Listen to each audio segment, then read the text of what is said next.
kasih Anda masih setia bersama kami di 96,3 RPK FM Jakarta. Siaran kami juga bisa didengarkan melalui audio streaming di www.radioplitakasih.com. Kini kita ikuti acara selanjutnya.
Selamat malam sahabat RPK dimanapun berada.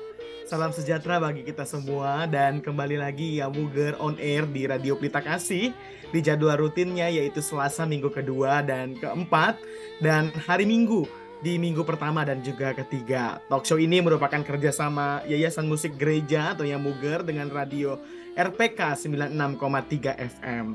Selama 1 jam ke depan atau 60 menit ke depan, saya Putra Arliandi dari STFT Jakarta akan menemani sahabat RPK melalui program ini. Sahabat RPK juga dapat berinteraksi dalam talk show ini dengan menghubungi pesawat telepon dengan nomor 021 800 0444. Saya ulangi, 021 800 0444. Atau bisa juga melalui SMS dan WhatsApp di nomor 0815 1800 444. 0815 1800 444. Dan juga tentunya seperti biasa kita juga live streaming di YouTube RPK FM 9630. Jadi sahabat RPK dapat menulis tanggapan ataupun pertanyaan di live chat ataupun juga di kolom komentar. Nah, sebagaimana yang sudah beredar nih sahabat RPK di flyer-flyer Yamuger, malam ini talk show kita akan berjudul Membangun Repertoar Nyanyian Jemaat. Dan hadir bersama dengan kita tentunya narasumber yang ahli di bidangnya dan yang juga menguasai tema ini untuk kita kulik bersama. Yang pertama ada Pendeta Esther Pujo Widiasi, atau biasa juga saya akrab memanggilnya Kak Esther. Tentu kita tidak asing dengan Kak Esther sebagai dosen STFT Jakarta di bidang liturgika. Halo Kak Esther, selamat malam. Selamat malam Arli, selamat malam juga para sahabat RPK dan sahabat Yamuger tentunya.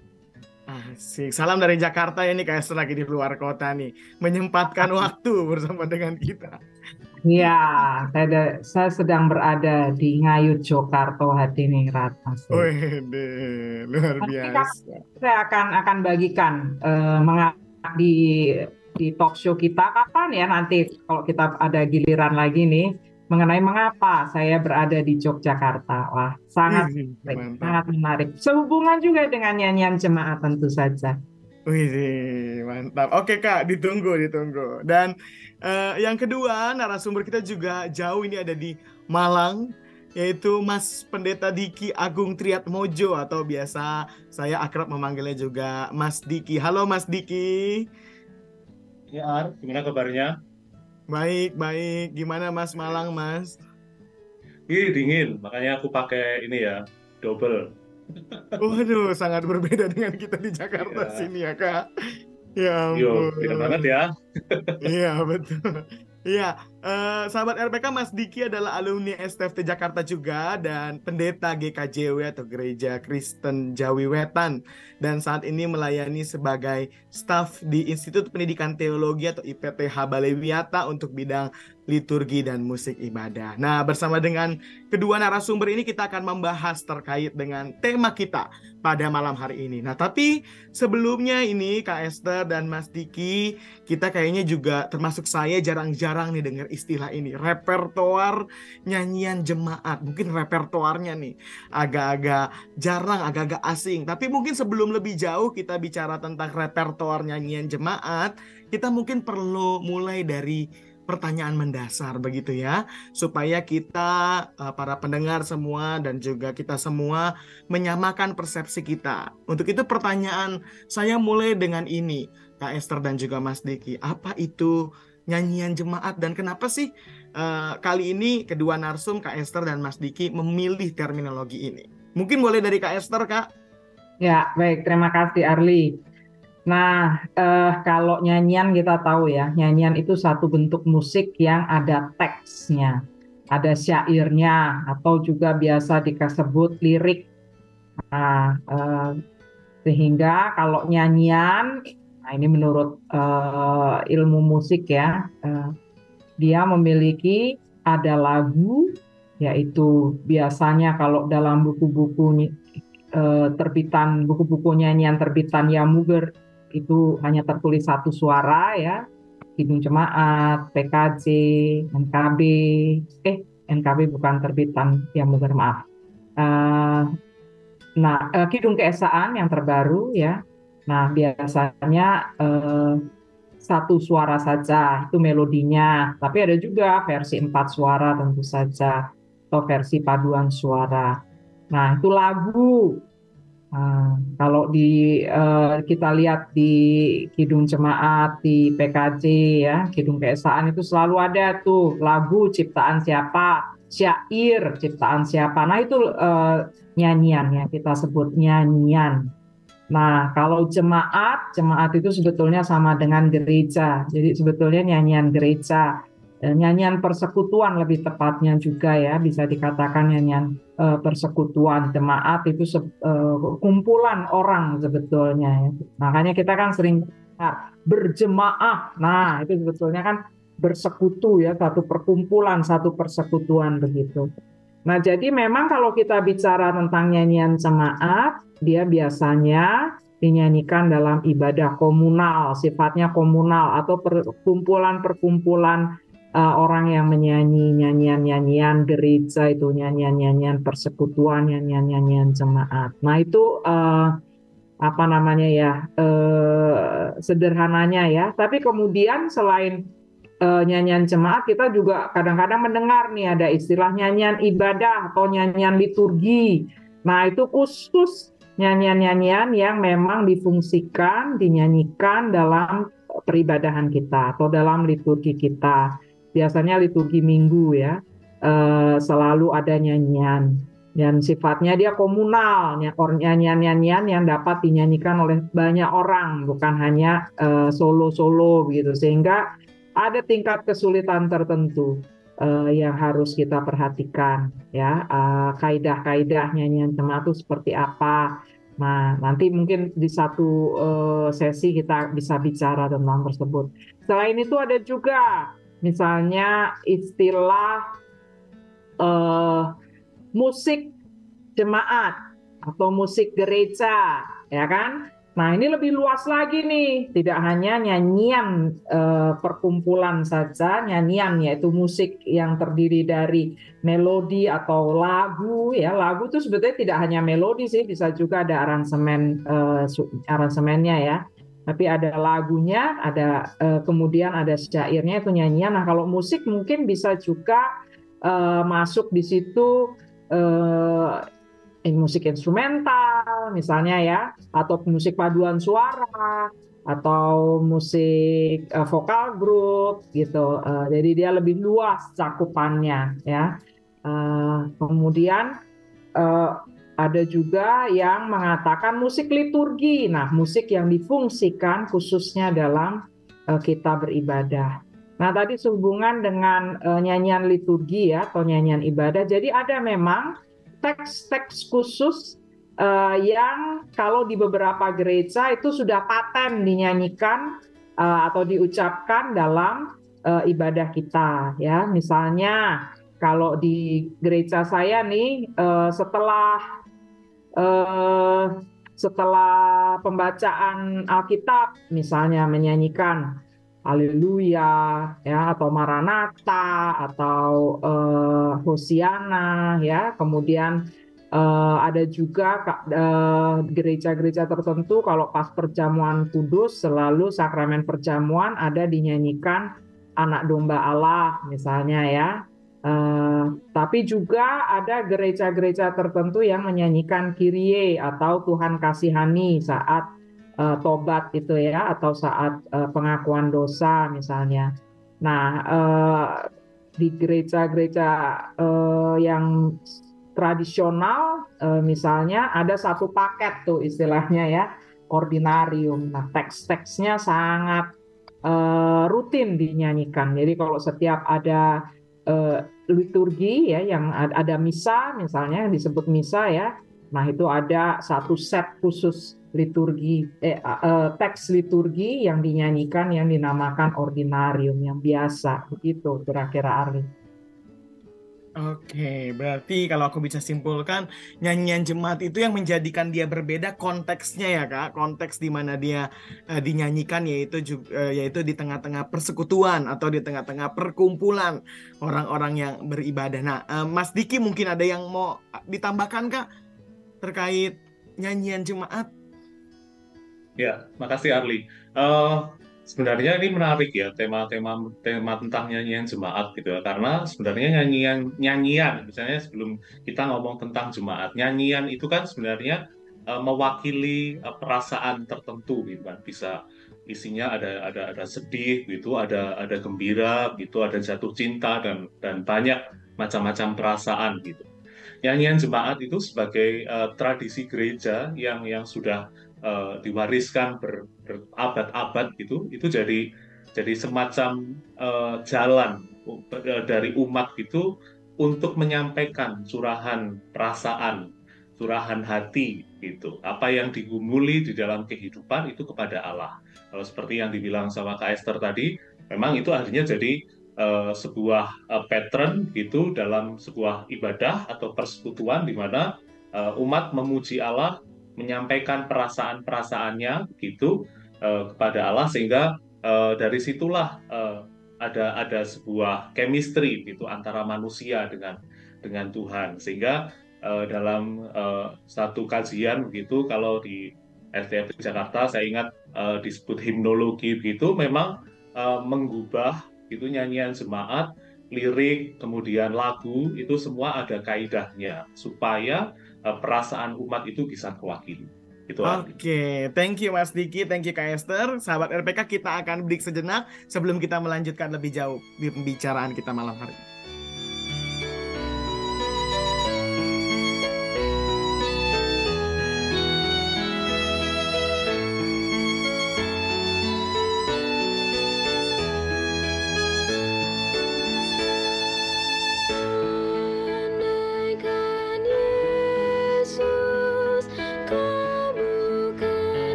Oke, kita kembali lagi dalam termin yang kedua atau segmen yang kedua di program Yamuger bersama dengan RPK FM. Nah, tadi kita sudah berbicara terkait dengan nyanyian jemaat, definisi nyanyian jemaat dan kenapa kami memakai terminologi itu dalam sesi kali ini. Nah, tapi sebelumnya, sebelum kita melanjutkan, saya mengingatkan kembali untuk sahabat RPK untuk dapat ikut berinteraksi dengan menghubungi pesawat telepon di nomor 021 800 444.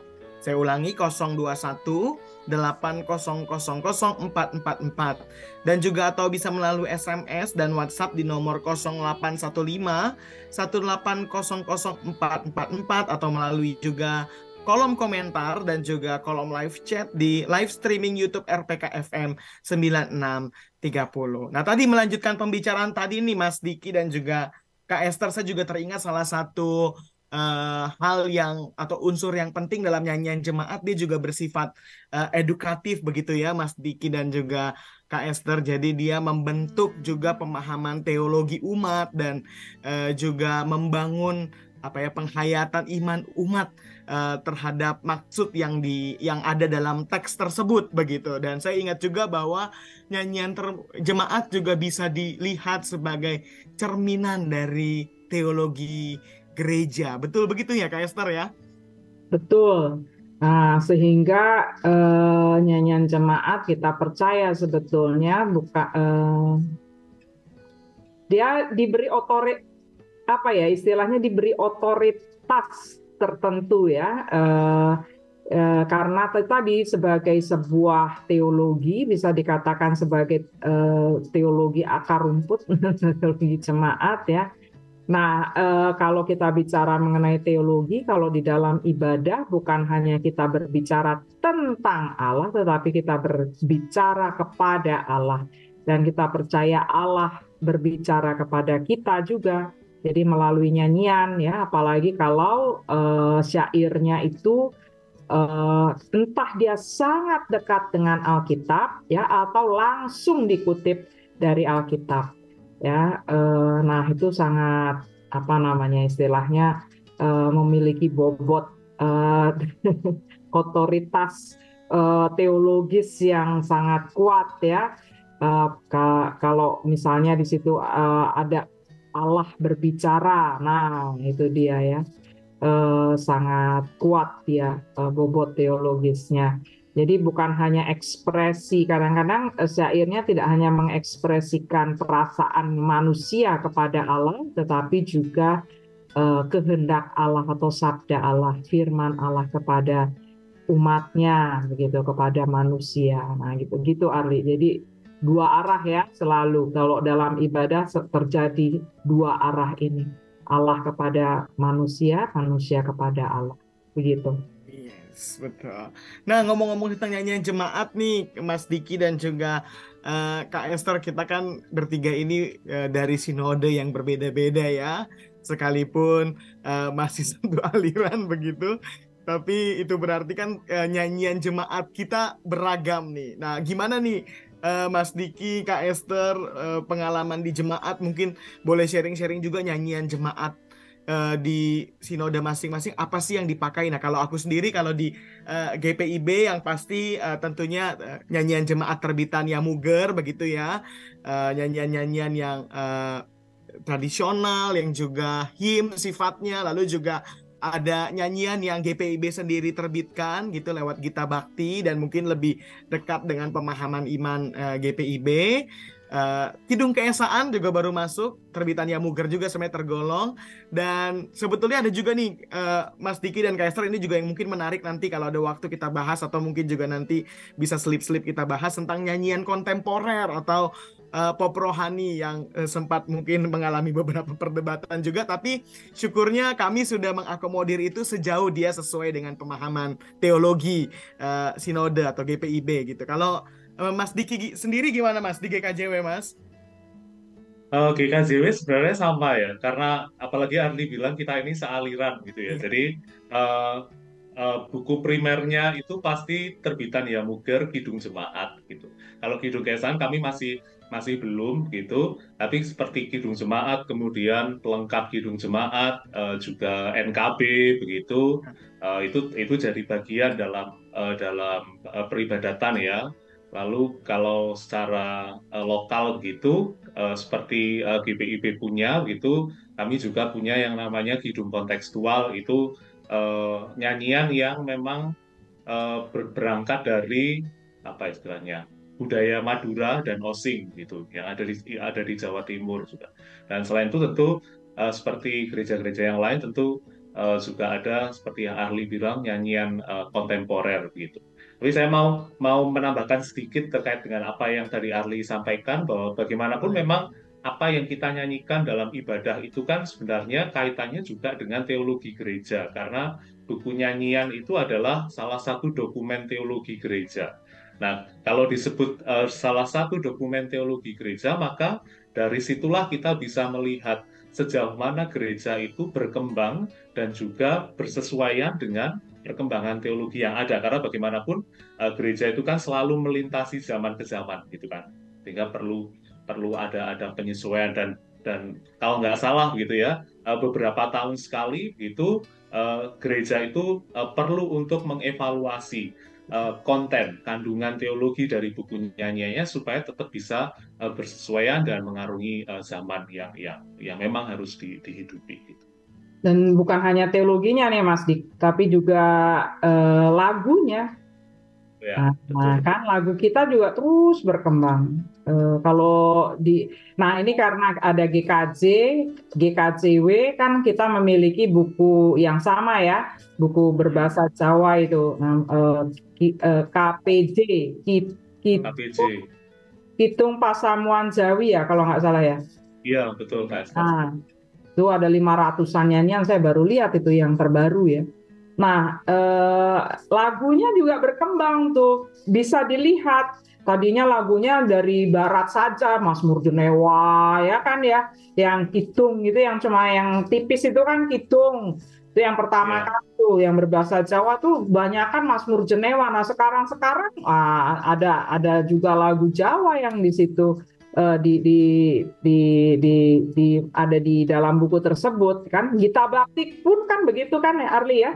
Ada perkembangan, sehingga bukan hanya perkembangan teologi sebetulnya yang kita masukkan ya dalam buku-buku nyanyian yang baru, tetapi juga perkembangan lagu-lagu yang bisa diterima oleh gereja kita ya, termasuk lagu-lagu tradisional suku Indonesia, lagu-lagu pop Indonesia, mungkin juga ada jazznya di situ ya, ada berbagai macam genre musik, jenis musik yang beragam sekarang yang ada di dalam masyarakat ya. Jadi ternyata dinamis nih gereja kita ya.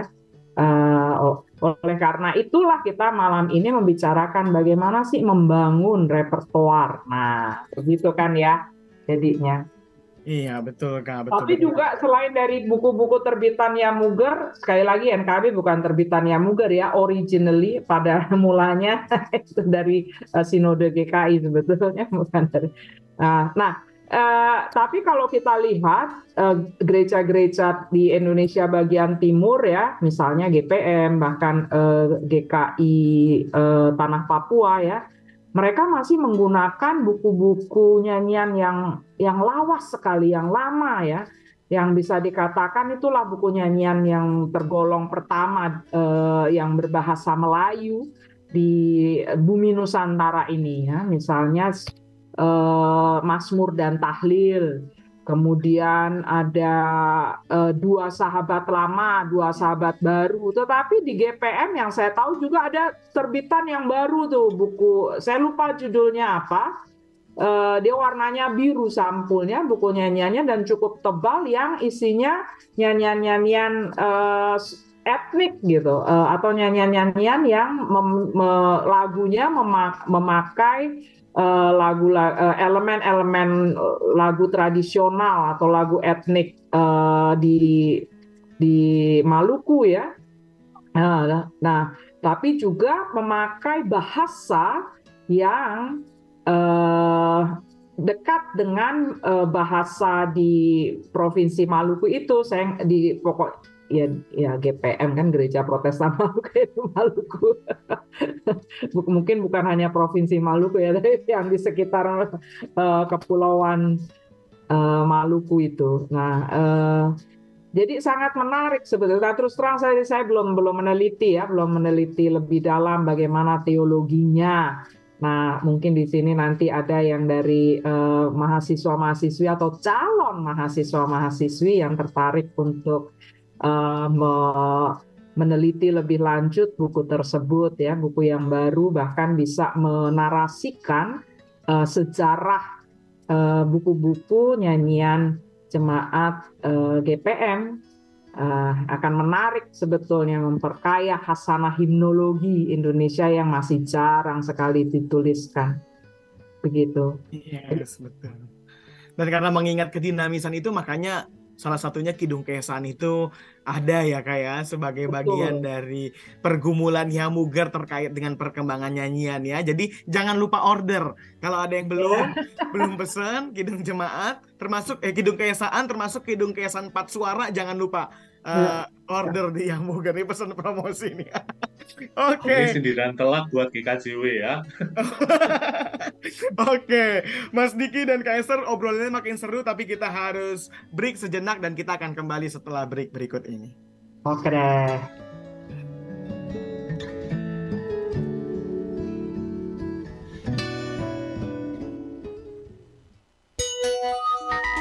Jam di studio kami menunjukkan pukul 19 lebih 30 menit waktu Indonesia Barat.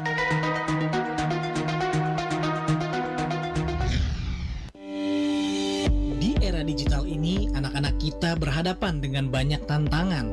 Namun bagaimana jika ada cara untuk memberikan mereka kepercayaan diri, keterampilan hidup, dan rasa keberanian yang tak tergoyahkan? Hadir kembali di Indonesia, I Am Gifted Camp, International Holiday Camp dari Adamku Learning Technologies Group, Singapore, yang telah mentransformasi lebih dari 850.000 anak remaja di seluruh Asia menjadi pribadi yang lebih baik, yang sukses menggapai impian, serta memiliki jiwa kepemimpinan yang kuat demi masa depan. Hadiri seminar perkenalan I Am Gifted Camp, catat tanggalnya, Sabtu 3 Juni 2023 jam 2 siang, bertempat di Function Hall Wisma 46, lantai 3, Jalan Jenderal Sudirman, Kavling 1, Jakarta Pusat. Seminar untuk orang tua bersama dengan anak. Seminar ini gratis untuk 30 pendaftar pertama. Jadi hubungi segera WhatsApp ke nomor 0877 8852 0752 0877 8852 0752. I Am Gifted Camp, the leading international youth camp in Asia. I Am Gifted. Unleash the genius in your child. 96.3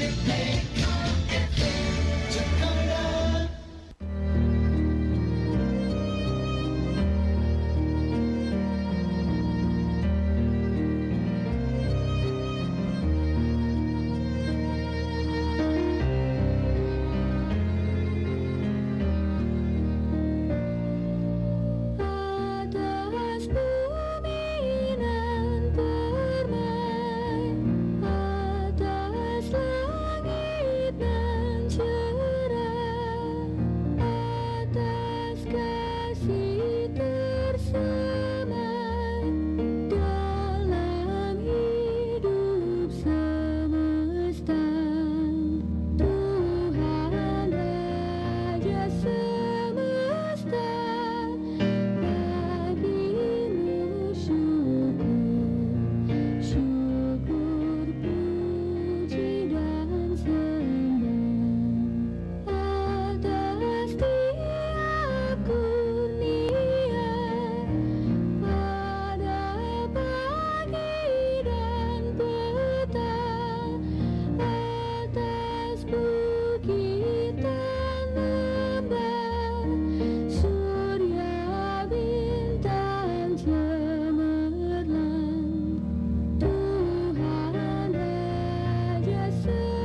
Oke, sahabat RPK, kalau tadi kita sudah bersama-sama berbicara terkait dengan apa itu nyanyian jemaat dan bagaimana nyanyian jemaat ada dalam sinode-sinode kami secara khusus GPIB, GKJ, dan GKJW. Nanti juga mungkin sahabat RPK boleh sharing juga nih di kolom komentar, atau juga kalau ada yang mau menghubungi lewat pesawat telepon atau SMS dan WhatsApp, boleh juga sharing nih apa aja sih nyanyian-nyanyian jemaat yang dipakai dalam peribadahan-peribadahan atau dalam gereja rekan-rekan masing-masing. Nah, sekarang kita di segmen ketiga ini mau bicara lebih spesifik nih Kak Esther dan juga Mas Diki, yaitu terkait dengan repertoar tadi. Kalimat yang mungkin cukup asing atau terminologi yang mungkin cukup asing bagi sebagian dari kita. Nah, apa sih yang dimaksud dengan repertoar dan kenapa kemudian katanya membangun repertoar? Mas Diki boleh sedikit sharing mungkin bagi kita? Oke, ya terima kasih Arli. Kalau menurut Kamus Besar Bahasa Indonesia itu, repertoar itu daftar nyanyian atau bisa juga judul sandiwara, opera, begitu artinya akan disajikan gitu. Kalau Oke Mas, daftar nyanyian sebelum lanjut lebih ini ada telepon masuk nih katanya nih dari Pak Bobi nih. Mungkin Pak Bobi udah antusias untuk menanggapi pembicaraan kita, boleh Pak Bobi? Ya, ini apa namanya, acara pengembangan ini teologi ya, khususnya betul Pak Bobi. Saya cuma ingin selalu mengingatkan bagi para penulis dan juga penerbit buku-buku rohani dan nyanyian itu sebaiknya mendasari bahasa Indonesia yang benar gitu. Karena ada LAI sekarang kan udah terbitin cetakan baru, itu surga, bukan sorga. Kalau surga itu mengandung kemuliaan Allah. Karena itu saya teliti. Nah, saya himbau juga para rohaniawan supaya lebih meneliti. Kalau bisa dalam sinode-sinode ini ada penelitian pengembangan mengenai nyanyian dan khotbah-khotbah. Terima kasih, Tuhan berkati. Oke, terima kasih Pak Bobi yang setia mengingatkan kita semua. Bersyukur ya Pak, di TBLAI 2 udah terakomodasi dan kita menunggu juga bagaimana koreksian bagi nyanyian-nyanyian jemaat kita. Monggo Mas Diki, boleh dilanjutkan. Iya, jadi repertoar itu daftar nyanyian yang akan disajikan oleh para penyanyi, artinya yang akan ditampilkan gitu. Dan itu repertoar memang kalau menurut KBBI nggak terbatas pada seni musik atau seni suara, tapi juga seni-seni yang lain. Nah, kalau kata repertoar ini kemudian digandengkan dengan nyanyian jemaat, itu artinya repertoar nyanyian jemaat, berarti repertoar nyanyian jemaat itu adalah perbendaraan nyanyian atau daftar nyanyian yang akan dinyanyikan oleh umat ketika kebaktian gitu. Dan sebenarnya repertoar itu kalau menurut seorang yang bernama Duck gitu, Ruth C. Duck itu dia mengatakan repertoar nyanyian jemaat atau perbendaharaan nyanyian jemaat itu sebenarnya tidak tunggal, tapi ada beberapa macam gitu. Jadi terdiri dari hymns gitu, kemudian chorus gitu, sampai dengan yang tadi Arli sebut gitu, Christian Contemporary Songs gitu. Jadi repertoar itu sangat-sangat luas begitu cakupannya. Sehingga sebenarnya kalau melihat cakupan dari repertoar ini sebenarnya ibadah di dalam gereja itu mestinya menggairahkan orang untuk bernyanyi. Itu catatan pertama saya. Oke, nah kalau begitu Mas, apa sih nyanyian-nyanyian yang tadi udah sedikit disinggung ya Mas, terkait dengan contoh-contoh nyanyian yang masuk dalam repertoar. Nah, tapi lebih luasnya lagi, apakah Mas Diki boleh sedikit sharing begitu? Dan kemudian pertanyaanku juga adalah bagaimana untuk menghindari begini perasaan bahwa ini kok dicampur aduk nyanyiannya, bagaimana Mas? Oke, thank you Arli. Sebenarnya ini bergantung juga pada pemahaman teologi masing-masing gereja gitu ya. Artinya kalau GKJW begitu misalnya menghayati bahwa ibadah minggu itu adalah ibadah umum gitu ya. Itu dalam tata gereja kami disebutkan gitu. Ibadah minggu adalah ibadah umum. Sehingga kalau melihat pengertian ini, ibadah minggu itu adalah ibadah yang dihadiri oleh berbagai macam usia gitu. Sehingga dari pengertian ini sebenarnya repertoar nyanyian jemaat dalam ibadah minggu di GKJW itu memang dan terbukti kalau bahasanya Arti tadi campur aduk begitu, artinya melihat juga peluang, melihat juga potensi. Oh ternyata yang jemaat yang hadir itu ternyata nggak cuma usia tertentu begitu, tapi ternyata peluangnya juga beragam. Dan pengalaman begitu di GKJW itu ternyata itu jadi semacam kayak semacam apa ya, itu menyilang gitu. Ternyata orang-orang atau jemaat-jemaat yang usianya katakanlah memang generasi-generasi yang sudah tua itu ternyata juga mereka juga oke juga dengan nyanyian-nyanyian kontemporer gitu, karena oh ini kan yang didengar setiap hari di YouTube gitu. Mereka orang-orang tua itu pakai YouTube juga gitu. Ada juga dari radio seperti itu. Jadi sebenarnya kemungkinan untuk itu sebenarnya ada. Oke, jadi apakah kemudian aku bisa simpulkan bahwa ini sangat bergantung sama pisau bedahnya begitu ya, Mas Diki, kalau kita pakai begitu ya bahasa istilah itu ya. Jadi kalau tadi Mas Diki sharing dia pisau bedah di GKJW adalah intergenerasional gitu ya. Nih kita kok pakai bahasanya jadi bahasa kelas ya, pisau bedah begitu. Kak Esther ada tanggapan Kak Esther? Ya, jadi sebetulnya kalau kita bicara tentang repertoar ya ini daftar nyanyian atau perbendaraan nyanyian apa sih yang dinyanyikan dalam ibadah kita. Ya, tadi kita sudah segmen 1 dan segmen 2 membahas tentang buku-buku nyanyian ya. Nah, itu kan sebetulnya repertoar gereja kita tuh. Ada berapa buku nyanyian yang dipakai, atau kalau kita tidak pakai buku nyanyian khusus ya, nyanyian-nyanyian dari mana saja sih yang kita mau nyanyikan. Nah, itu sebetulnya sudah daftarnya kita punya. Nah, itu sebetulnya repertoar, ya kan? Jadi sekarang seringkali kita kan sudah punya repertoar. Coba bayangkan, ada berapa ratus itu nyanyian di Kidung Keesaan kalau kita pakai Kidung Keesaan. 700-an nyanyian kan ya. Nah, belum lagi Kidung Jemaat ada berapa nyanyian lagi. Jadi artinya kita bisa sebetulnya gereja kita memiliki 1000 nyanyian. Ada 1000 kemungkinan yang bisa dinyanyikan dalam ibadah kita.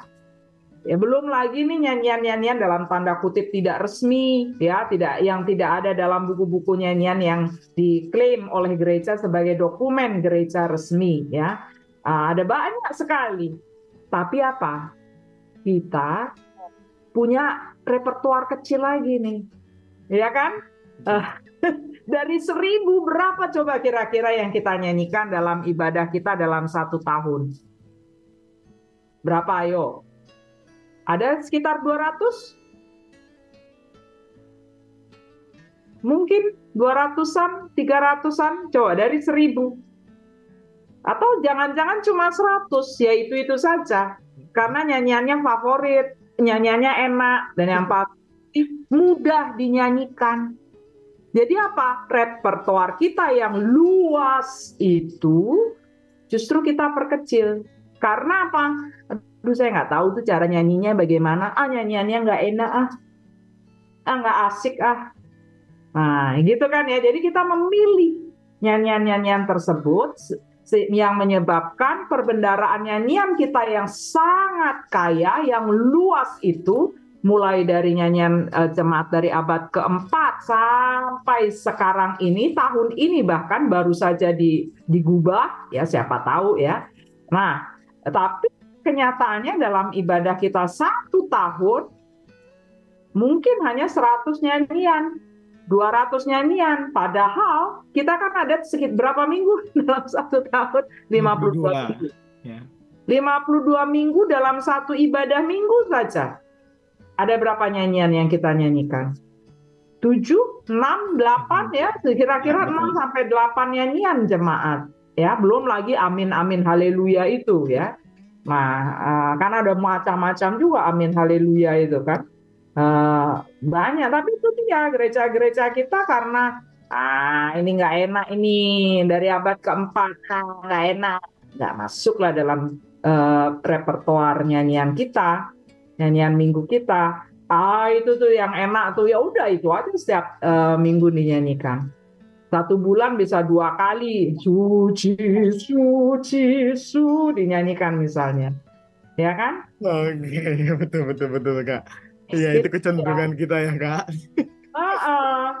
Nah, makanya sekarang malam ini kita bicarakan yuk membangun dalam arti memperluas ya jangkauan dari nyanyian-nyanyian yang kita harusnya nyanyikan.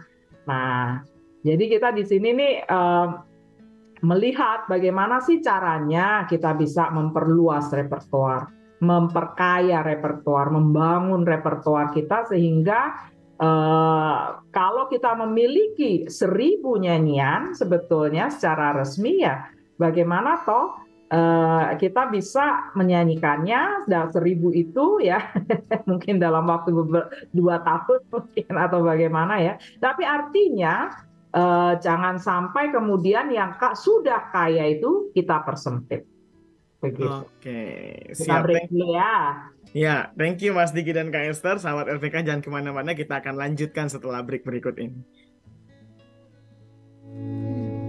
Hai, JI Universe. Saya Francisca, alumni dari JIU, jurusan akuntansi angkatan 2018. Dan sekarang saya bekerja di salah satu perusahaan Korea di Indonesia.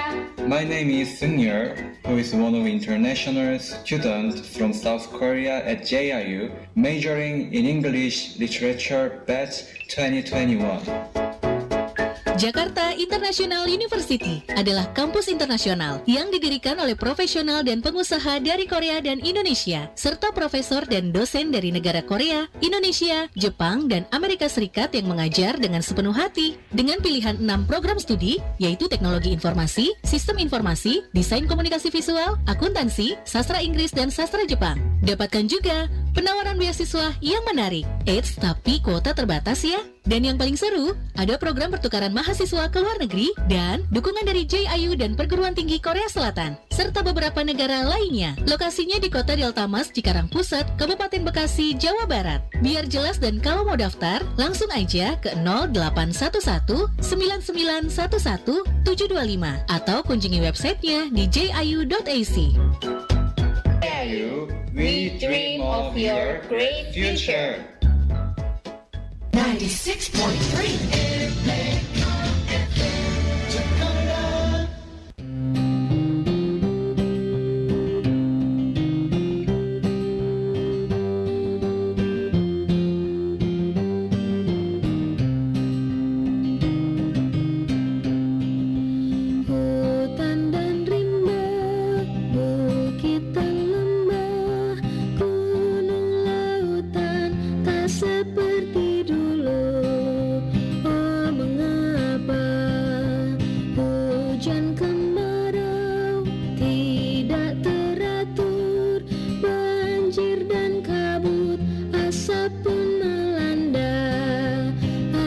sebabnya, hai manusia, janganlah kau rusak alammu, lestarikanlah dengan tanggung jawab.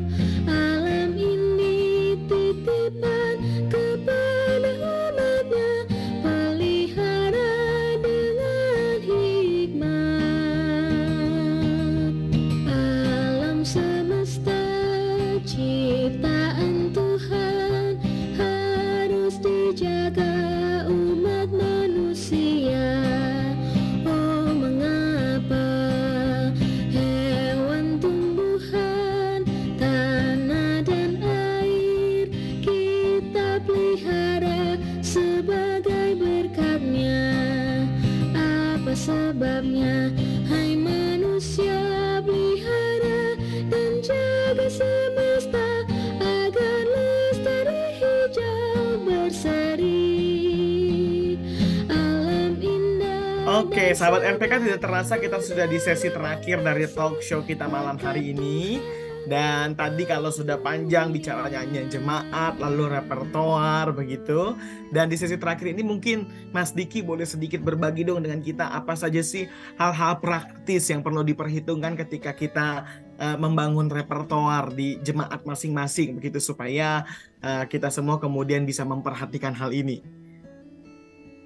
Ya, tadi pertanyaannya yang belakang itu sudah sangat spesifik gitu ya, jemaat masing-masing gitu ya. Jadi ya tentu yang pertama perlu mengenal situasi itu, konteks jemaat masing-masing seperti apa, dan jemaat masing-masing itu pasti dipengaruhi oleh oleh juga teologi gereja secara lebih luas, lebih besar, katakanlah sinode. Tetapi kita juga perlu mencari mendengarkan suara yang lain gitu ya.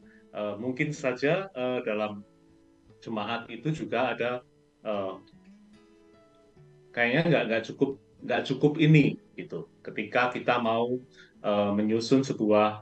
menyajikan sebuah repertoar gitu kan. Karena memang seringkali ketegangannya itu adalah antara yang himnal gitu ya, yang buku nyanyian dengan yang non himnal gitu. Sehingga ada banyak cara misalnya ditempuh oleh gereja, misalnya memasukkan yang non himnal itu dalam himnal, yang di luar buku dibukukan gitu supaya bisa diterima. Karena bagaimanapun gereja-gereja kita itu kan gereja yang mewarisi tradisi buku nyanyian gitu kan berpuluh-puluh tahun lamanya. Itu konteks gitu, dan juga terkait dengan dengan usia ya. Tapi bukan berarti kemudian sesuka hati begitu ya, Arli ya. Jadi apa yang disukai jemaat itu kemudian masuk gitu ya. Bagaimanapun juga gereja kita itu tetap punya root, tetap punya akar tradisi gitu. Sehingga filter bagaimana teologi yang dihidupi selama ini tetap harus dijalankan gitu. Nah, memang dalam kajian himnologi itu ada satu pandangan bahwa nyanyian jemaat itu kaitannya juga dengan masalah eksperensial tentang pengalaman gitu ya. Artinya nyanyian jemaat yang menggugah pengalaman orang untuk bisa menyanyi, menangis gitu ya dalam ibadah itu sangat dimungkinkan. Tapi juga nggak gitu-gitu amat juga gitu. Sehingga filternya gitu, kalau kita bertanya gitu, filternya bagaimana ya? Ya tentu paling mudah itu kan dari tata ibadah gitu ya, yang permata liturgi itu sudah kelihatan ini bagian apa gitu. Tentu filter teologinya ada di situ. Tentu kalau misalnya setelah berita anugerah begitu, tentu nyanyiannya adalah yang berkaitan dengan teologi yang berkaitan dengan berita anugerah gitu. Tapi kalau ngomong tentang eksperensial itu memang sangat luas gitu, karena semua orang punya pengalamannya masing-masing.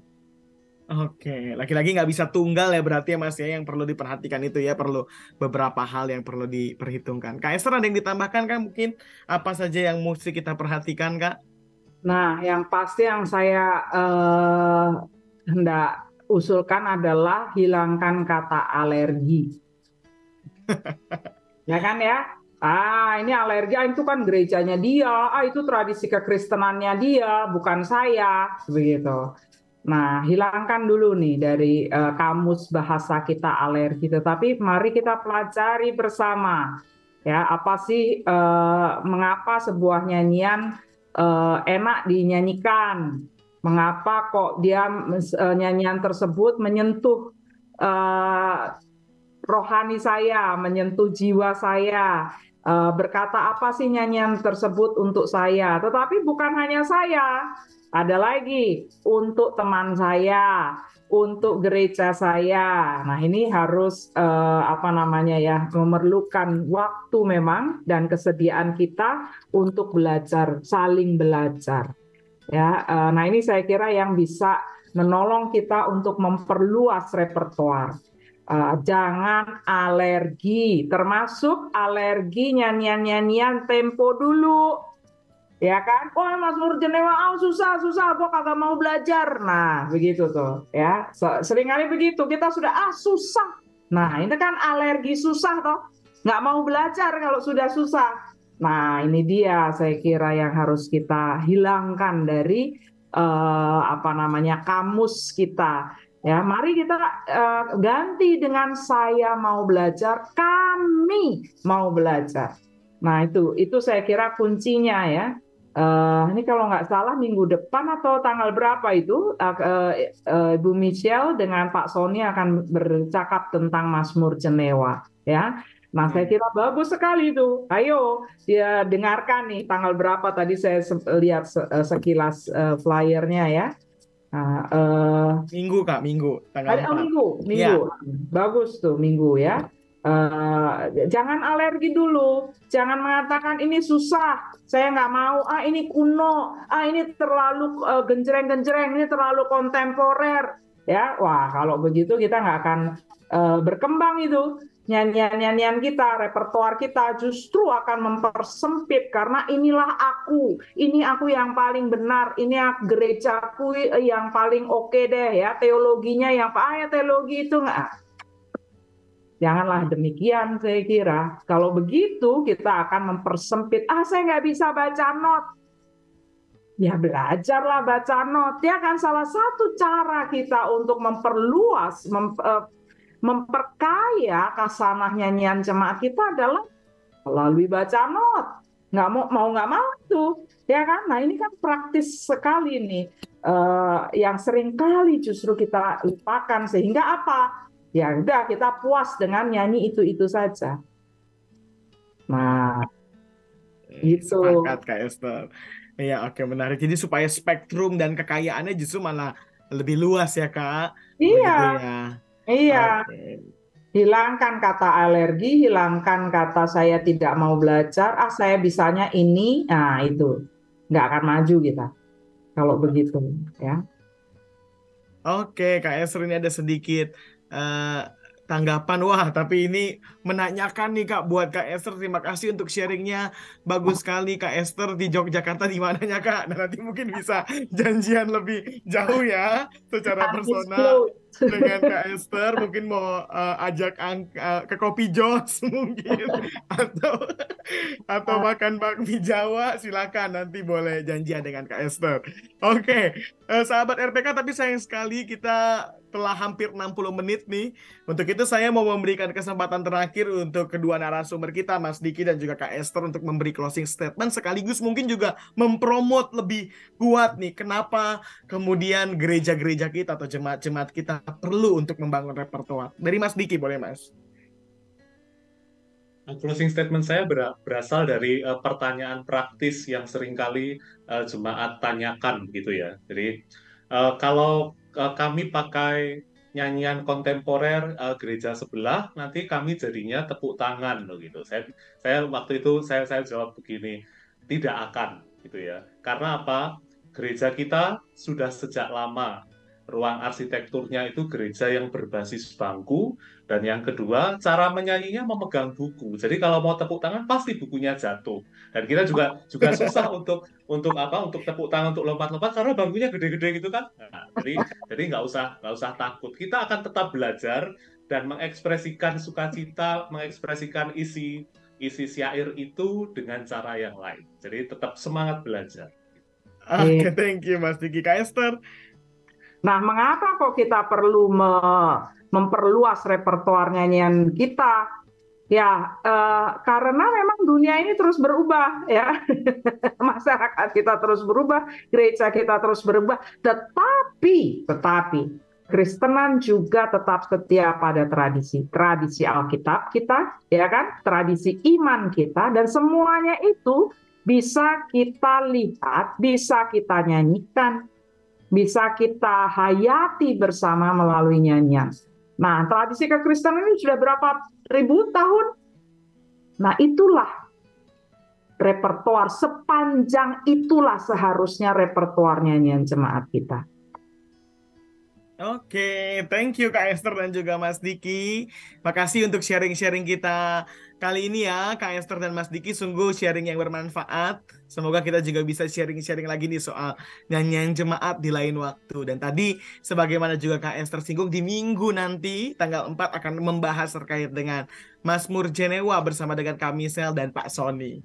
Oke, sahabat RPK, terima kasih telah bersama dengan kami selama 60 menit ini, dan juga jangan lupa untuk bergabung kembali di program kami selanjutnya, rutin di hari Selasa untuk minggu kedua dan keempat, dan hari Minggu untuk pertama dan minggu ketiga. Terima kasih sekali lagi untuk yang telah berinteraksi dalam talk show ini, dan juga untuk Mas Diki, Kak Esther selaku narasumber. Kami juga mengucapkan terima kasih atas diskusi yang terbangun. Semoga Kak Esther dan juga Mas Diki terus menjadi berkat dimanapun. Thank you ya Kak Esther, Mas Terima Diki. kasih juga Arli. Terima kasih. Terima kasih Arli. Semua sahabat RPK. Terima kasih sahabat RPK. Salam dari Jakarta, Malang, dan Yogyakarta. Tuhan Yesus memberkati. Kasih tak serakah, tidak mementingkan diri sendiri. Dalam kasih kita